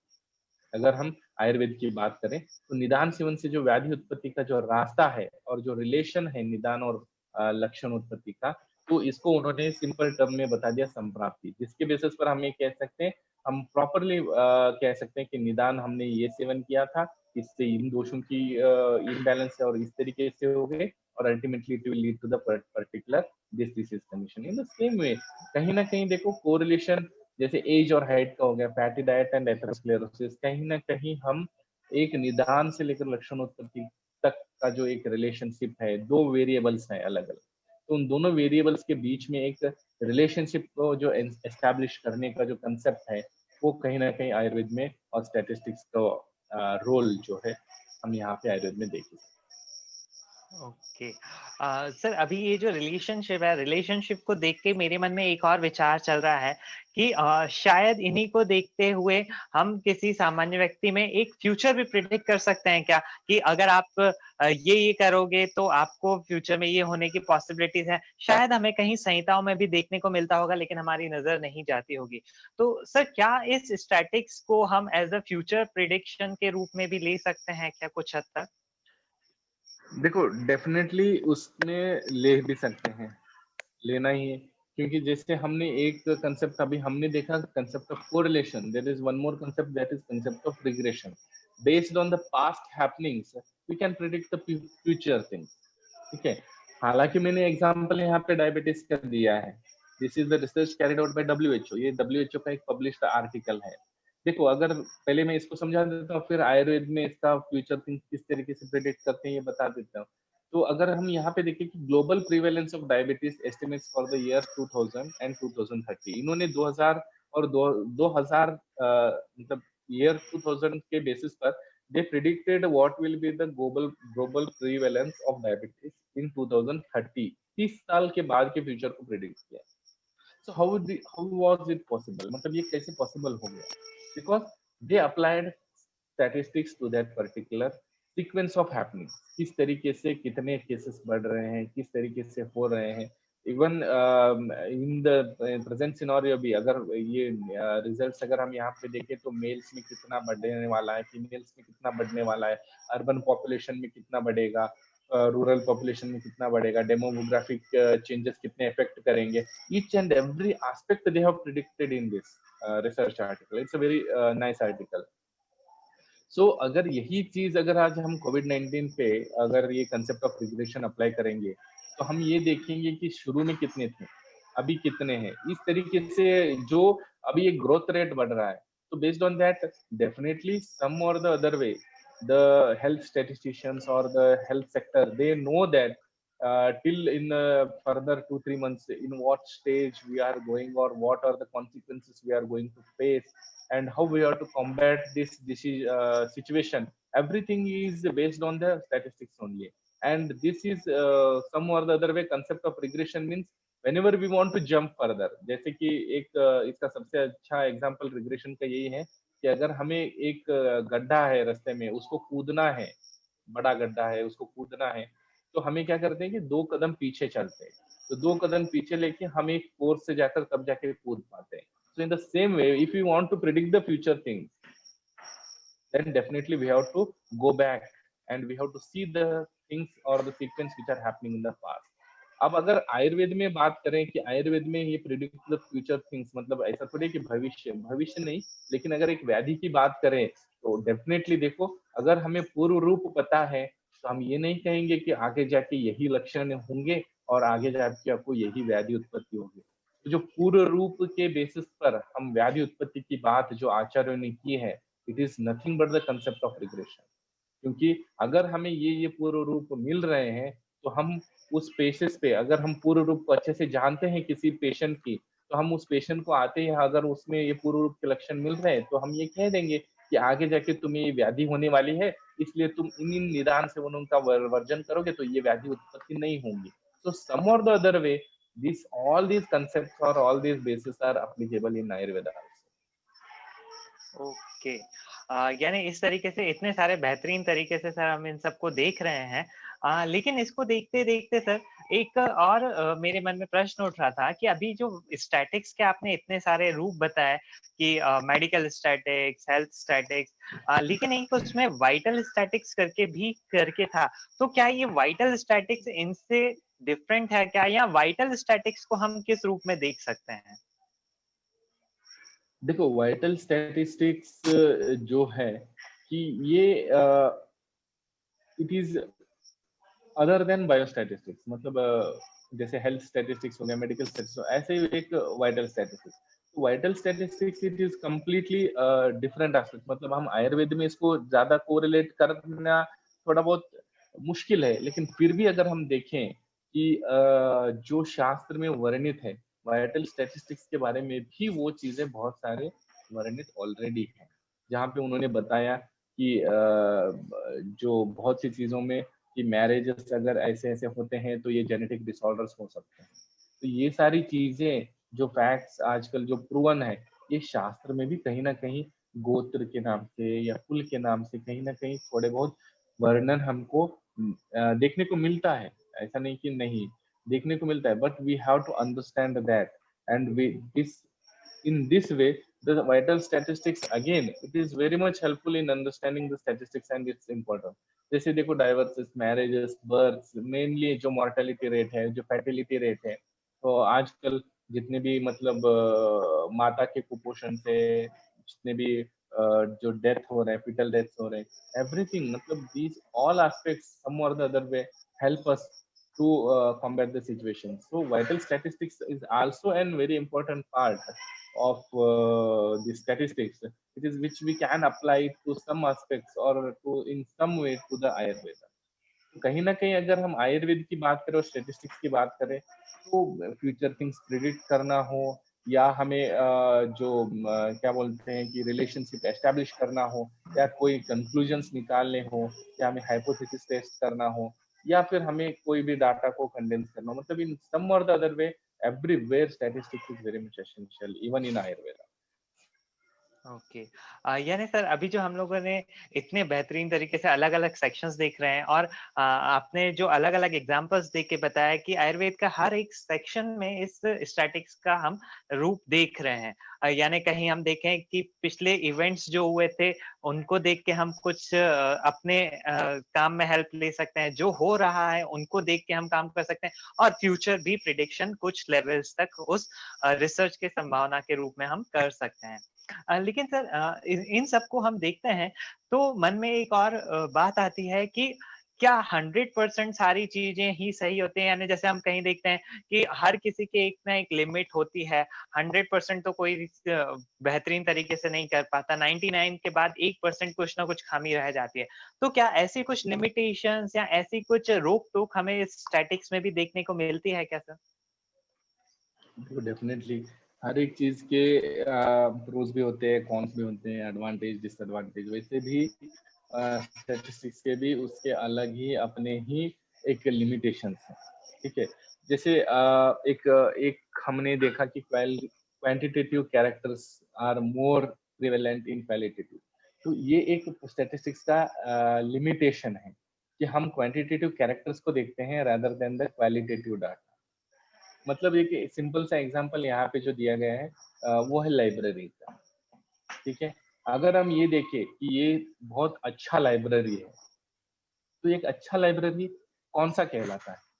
अगर हम just by mere appearance we see that there are 10,000 books in this library and we say that this is the best library because it has 10,000 books, and we don't know that what is the quality of the books. So this is the main and major limitation of the statistics. It only attributes the quantification, not the quality. वो quality को ज्यादा मायने नहीं रखता, वो यहाँ पे देखता है क्वांटिटी को। जब हम डाटा का एनालिसिस करते हैं, when we take the analytical portion of the data, so we can assess that okay, these many books are there, so based on that we can say that this is a good library. तो but we don't know that what is the quality of the books. हमें ये नहीं पता कि उसमें कितने अच्छे books हैं, कितने हमें यूजफुल न होने वाले बुक्स हैं। तो कहीं ना कहीं it only attributes to the quantity rather than the quality. This is the first thing. Second thing, it does not deal with the individual. जब भी हम रिसर्च की बात करते हैं, जब हम एक स्टैटिस्टिक्स की एप्लीकेशन की बात करते हैं, जब डाटा एनालिसिस की बात करते हैं, तो हम ये देखते हैं कि कहीं ना कहीं हम हर एक इंडिविजुअल के, जैसे अगर हम 30 पेशेंट के भी स्टडी कर रहे हैं, तो हम हर एक इंडिविजुअल के लक्षण को नहीं देखते हैं। हम क्या करते हैं, हर एक इंडिविजुअल, सारे इंडिविजुअल्स का एक लक्षण का एवरेज निकालते हैं और उसको हम कंसिडर करते हैं। तो कहीं ना कहीं क्या होता है कि when we take the average, again मैंने पहले भी बताया था और एक एग्जांपल यहाँ पे भी दिया है कि 3 स्टूडेंट्स अगर 35 स्कोर करते हैं तो एवरेज 35 आता है, और अगर 3 स्टूडेंट्स, एक 78 करता है, एक 22 करता है और एक 5 स्कोर करता है, तो उसका भी एवरेज 35 आता है।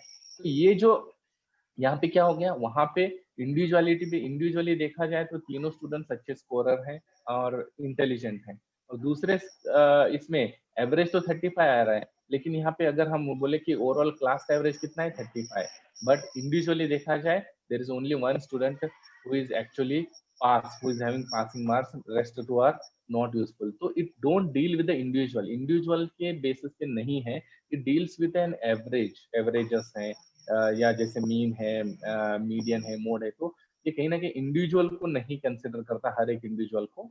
तो इस वजह से थोड़ा बहुत इसका एक मेजर लिमिटेशन हम ये भी कह सकते हैं।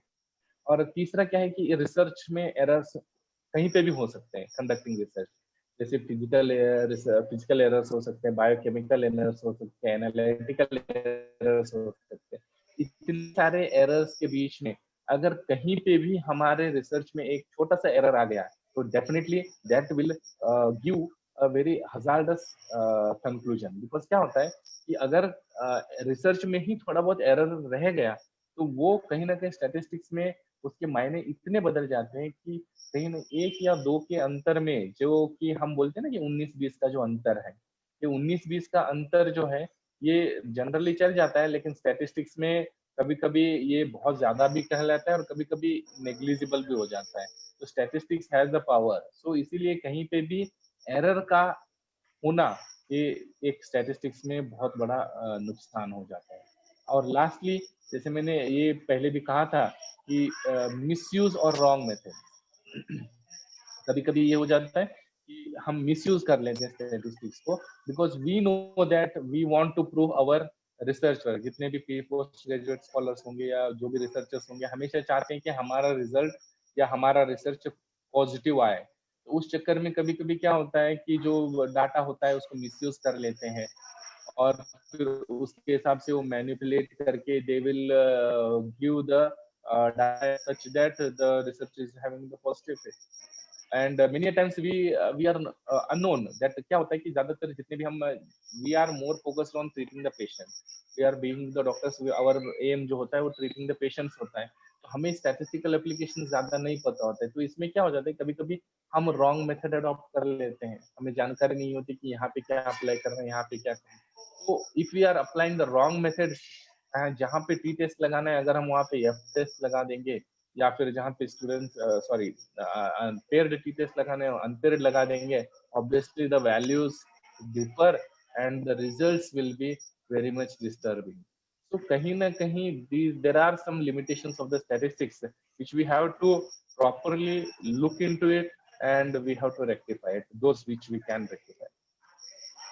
ओके यानी सर अभी इतने सारे रूप में जो हम लोगों ने स्टैटिक्स को देखा कि कहाँ कहाँ प्रयोग हुए हैं और किस तरीके से हम उसको एक डाटा के रूप में व्यवस्थित करते हुए कंक्लूजन के रूप में उससे वर्तमान के साथ साथ प्रिडिक्शंस को देख रहे हैं. सर इतना सारा आपने हमें ज्ञान दिया, लेकिन इतने के बाद भी मुझे लगता है कुछ तो चीजें होंगी, क्योंकि समय की अल्पता के कारण हम सारी चीजों को एक साथ तो नहीं पढ़ सकते, लेकिन मुझे लगता है शायद कुछ ऐसी चीजें रह गई हों जो कुछ टर्मिनोलॉजीज, तो सर उसके बारे में थोड़ा सा हमें बताइए.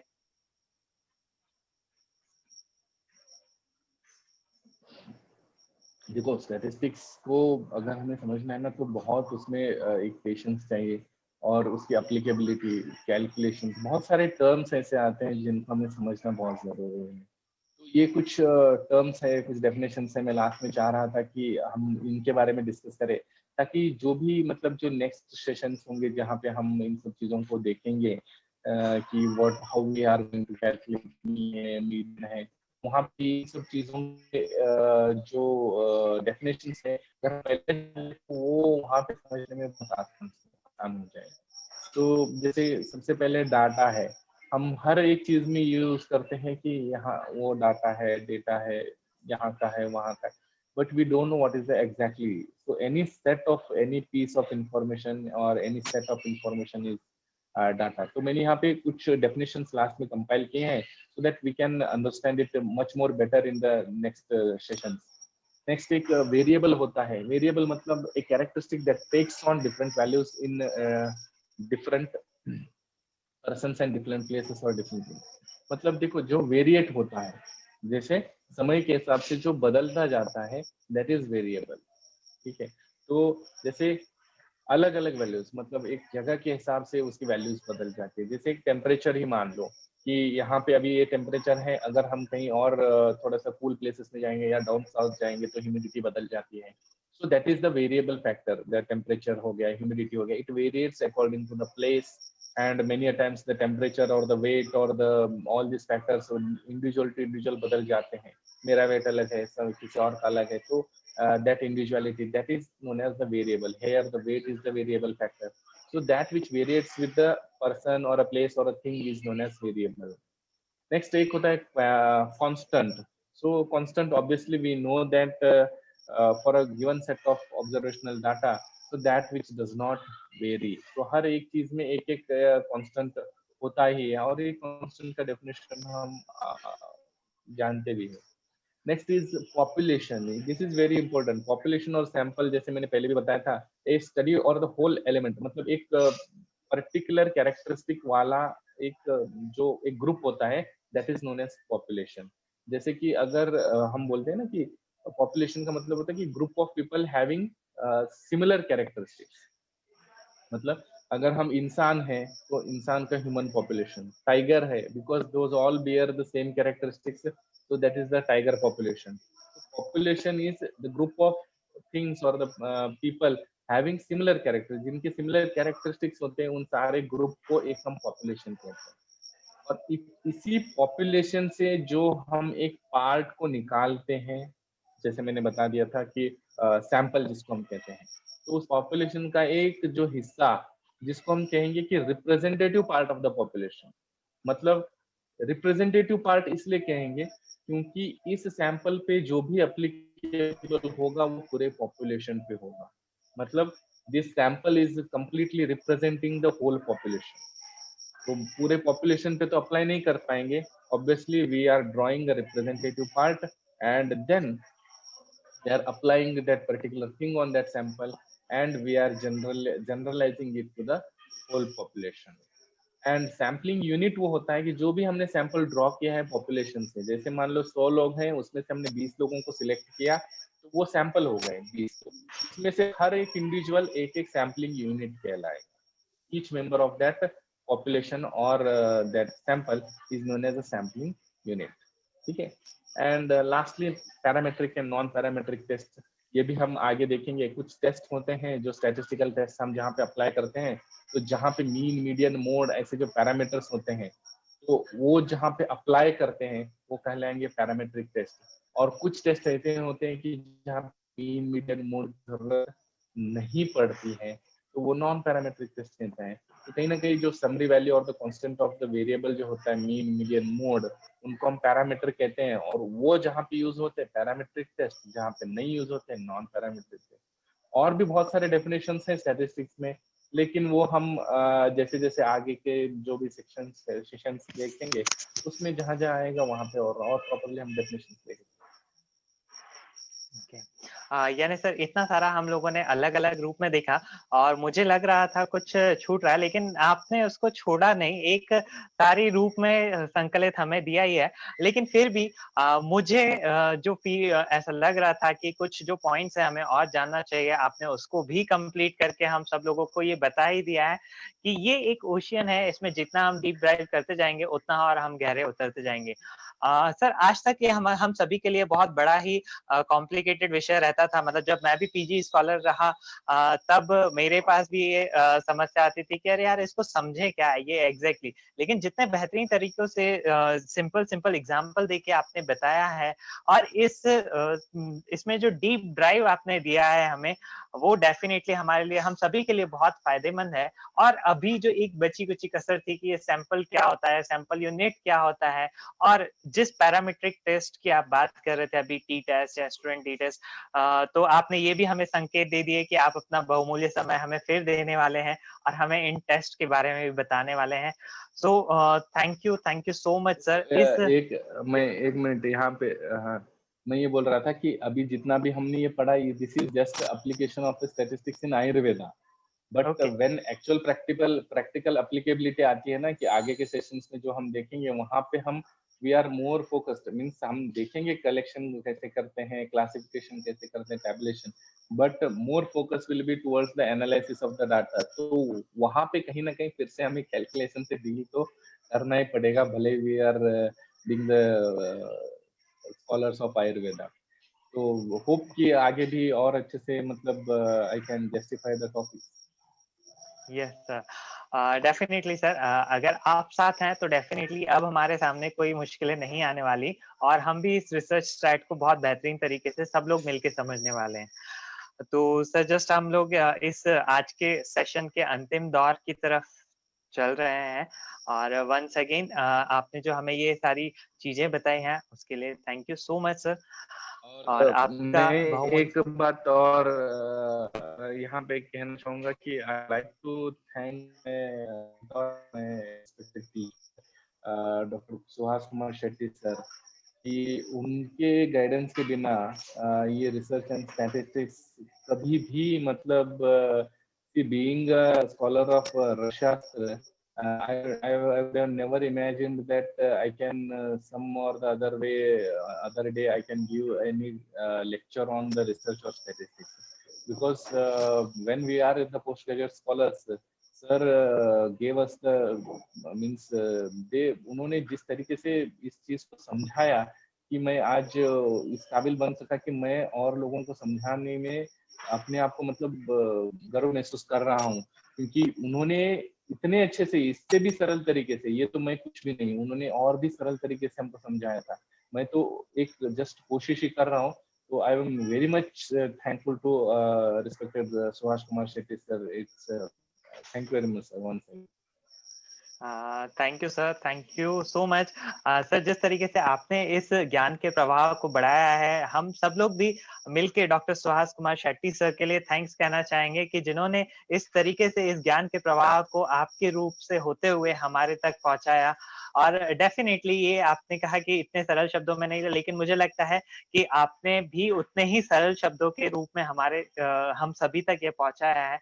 तो हम सभी एक बार फिर से आपका और साथ ही आपके मेंटर जो डॉक्टर सुहास कुमार शेट्टी सर हैं, हम उनका तहे दिल से शुक्रिया करते हैं कि जिन्होंने इस ज्ञान के प्रवाह को बनाए रखा। और साथ में इस ज्ञान के प्रवाह को बनाए रखने के लिए सिर्फ एक कड़ी नहीं, एक पूरा समुदाय होता है। और इस समुदाय के रूप में हमारे सामने अभी वाव ऑर्गेनाइजेशन और अर्पण आयुर्वेदा फार्मेसी का भी बहुत ही सहयोग रहा है, जिन्होंने इस जूनियर वैद्य मित्रम के माध्यम से हम सभी को एकत्रित किया और एकत्रित करने के साथ साथ हमें ये प्लेटफॉर्म दिया कि हम सब लोग मिल करके एक दूसरे के नॉलेज को या ज्ञान का वर्धन करें। So thank you sir once again. और मैं उम्मीद करता हूँ, आशा करता हूँ कि आपका बहुमूल्य समय हमें ऐसे ही मिलता रहेगा, ताकि हम इस स्टैटिक्स के और डीप ड्राइव में जाते हुए और ज्ञानवर्धन की तरफ बढ़ेंगे। So once again, thank you everyone, and over to Dr. Pratibha. Thank you, sir. Thank you. ये मेरा सौभाग्य है, दिनों से मुझे रोज ऐसे महान वैद्यों से, ऐसे बड़े वैद्यों से जुड़ने का, उन्हें सुनने का और उन्हें शुक्रिया कहने का अवसर मिलता है।